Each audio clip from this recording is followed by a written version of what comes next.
attaches to the devices. So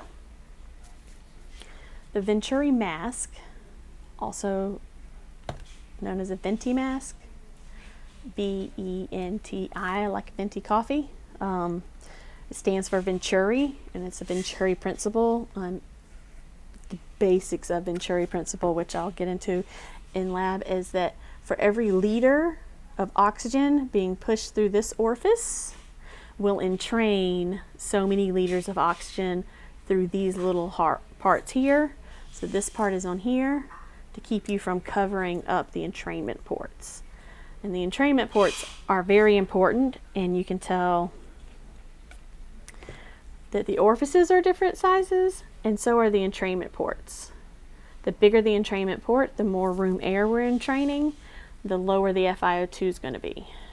So you have 24%.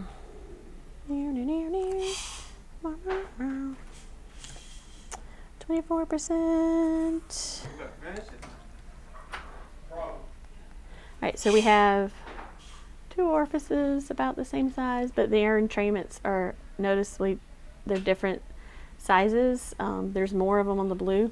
So for every liter of oxygen, 100% oxygen going through here, 21% room air is entrained in here at a specific rate.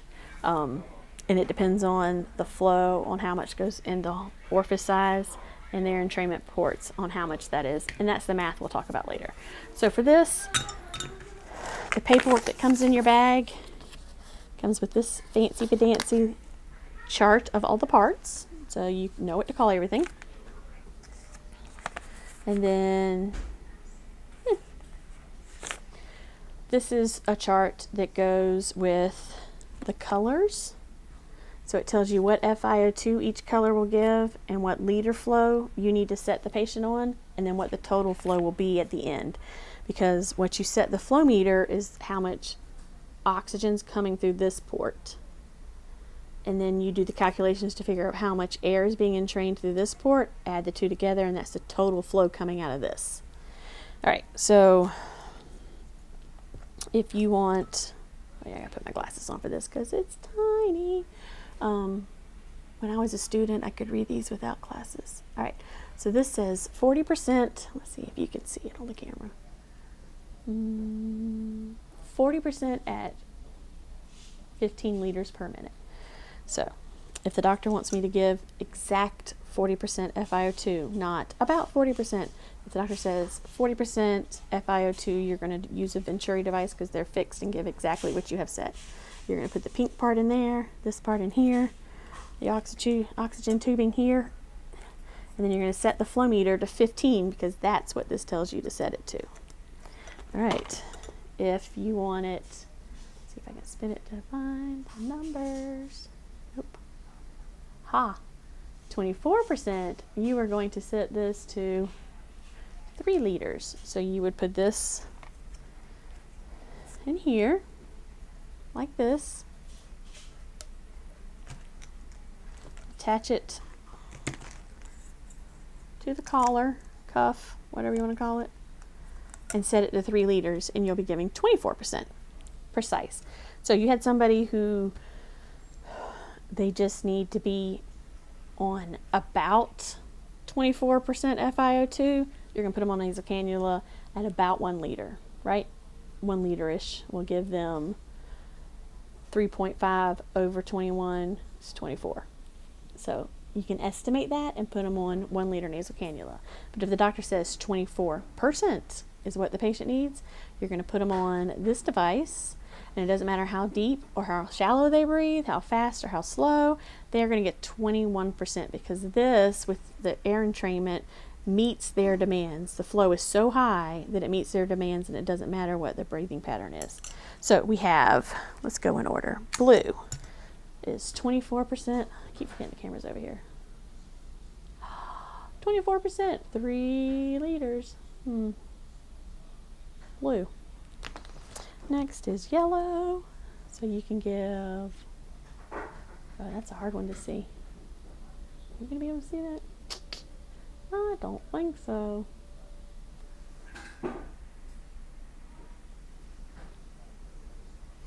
Alright.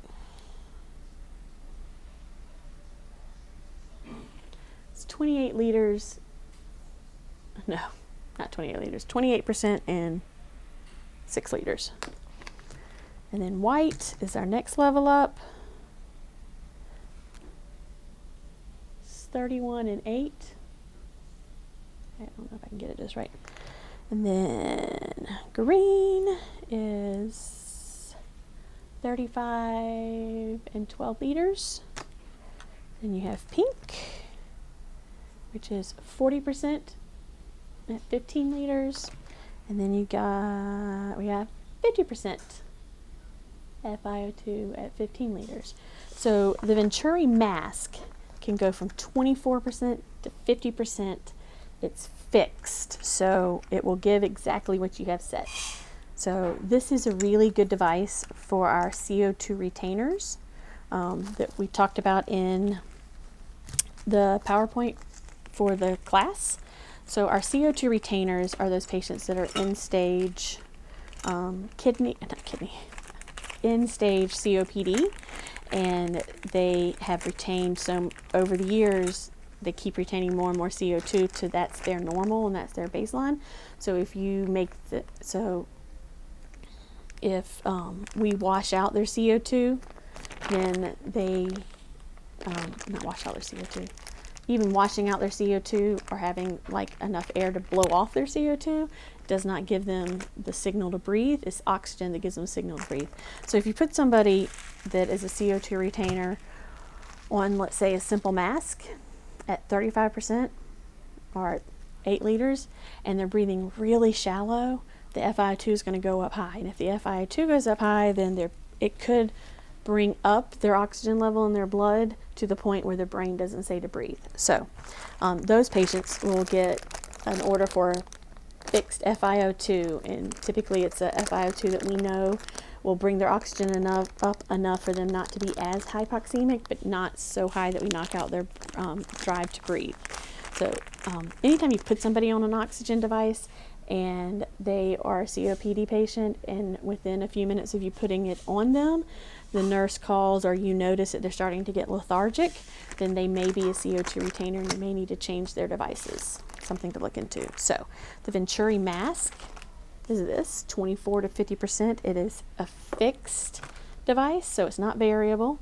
It's fixed because we meet all of the patient's demands, and the FiO2 does not change with the respiration patterns.